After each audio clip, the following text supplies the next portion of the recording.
right, getting all the flaggers back in action. Full national track here. Car to sideways.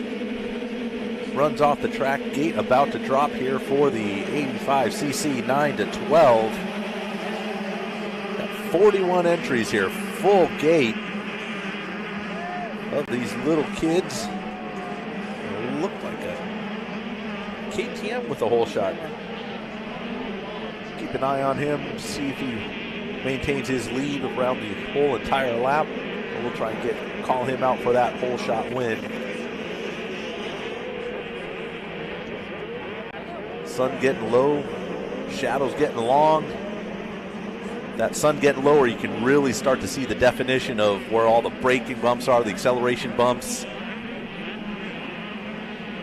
I'm sure it's a little bit better at ground level. We are a little up higher right now. Some of these faces are getting dark for us, but for the racers, I think they're okay.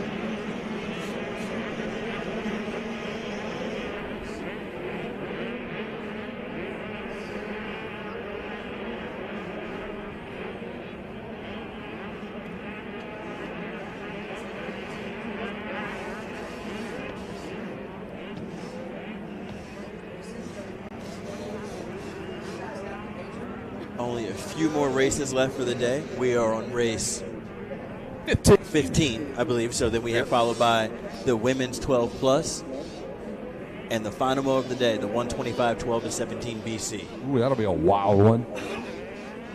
Keep it safe, though. That's what we want to see. Top three riders kind of distancing themselves right now here in this 85 9 to 12. The first stop on the big 85 machines for these young men, fresh off the 65s. Here we go. The 26 out front. 28 perhaps, maybe Miles Milstein. There we go, Milstein. Yep. Connor Wolf, Jaden Smart in third. First time we've said Jaden's name. Jaden fresh off of, I believe he won that Yamaha Blue Crew Invitational at the Motocross of Nations, I think. I was and there. A couple titles at Mini O's as well. Looked fantastic. Now Miles with that hole shot as well off the start of the gate. Kept an eye on him making his way around, so hole shot to leading the first lap.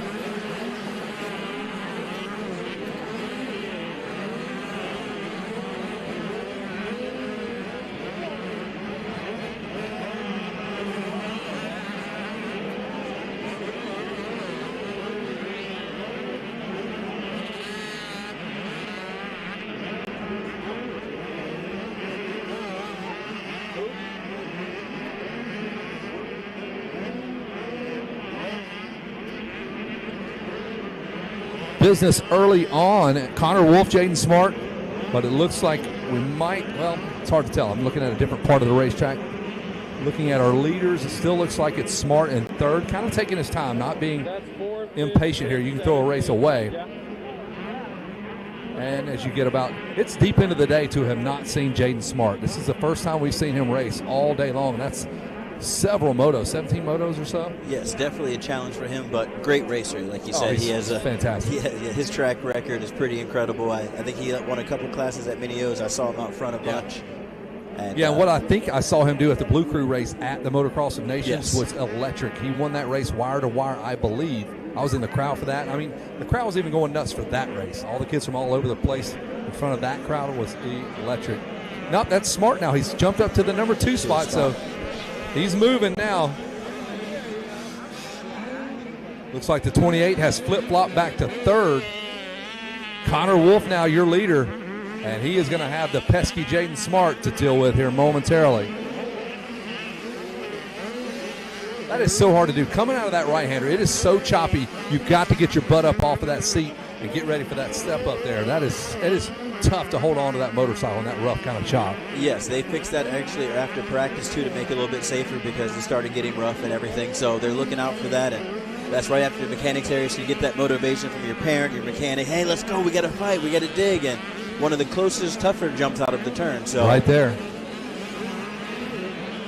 Yeah, and to really commit to jumping the whole thing, you have to, like, before you even come out of that turn, you know if you're going to make it or not. Yes, and that was another good thing about the track walk yesterday that USMCA provided, and to be able to look at the track, how it broke down, and to show your dad or your mechanic, your family, why you weren't or were jumping things and the challenge that you may have upcoming. You know it's tough coming out of that corner when Deval couldn't get the one-hander in. That's the barometer. Yeah, that's the degree of difficulty. If he can pull his tricks off of any jump, and you know it's way too tough to jump. And that's the one he was pulling off of last year. Yep. Yeah, because he had a good clean run. It's choppy right now. He was struggling in practice. So, what's the jump going to be for him? What jump is he going to do the trick on? He does them on all. He did it down. He did it all three of these doubles right here. He did walk right here for the finish line. Okay, he knows how to show out. It was a good practice for him. Yeah. I think he worked some bugs out there for the tricks. That's all we're concerned about with him. Yellow flag just went out of the top of the hill. Jaden Smart not there. I think he went down. Because I believe that's, unless I'm not watching a lap rider. And up top there, it's a bit of a left-hand sweeper as you're hitting those jumps, so you're not. I think Jaden's still up. Okay, good deal. I got caught up with that. Yeah, Wolf is still up front. Something must have happened though. Yeah, there's the 4. He's looking down at the bike. Folks are flying past him. Something happened.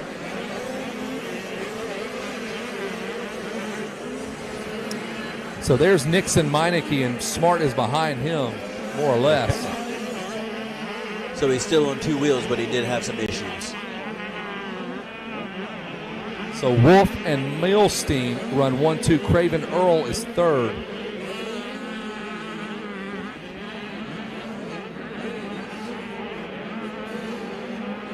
White flag lap here in this 85 9-12 class. It looks like Smart's back on the move forward, though, so he might have had a tip over, something like that, had to shake it off for a second, and then back to try to get the job done and make up some points going into the 2nd and 3rd moto. But we are closing down this moto and closing down the day. Just a few more motos to go. They'll announce the winner on which one of you is able to collect the most Teros. It looks like they got some gift cards for, looks like first place $100, second place $75, third place $50, and $15 for all other entries. So be sure to get out there, grab those tear-offs, collect them, and then we'll do a big count at the CM Parts tent that's out there in Vendor Row.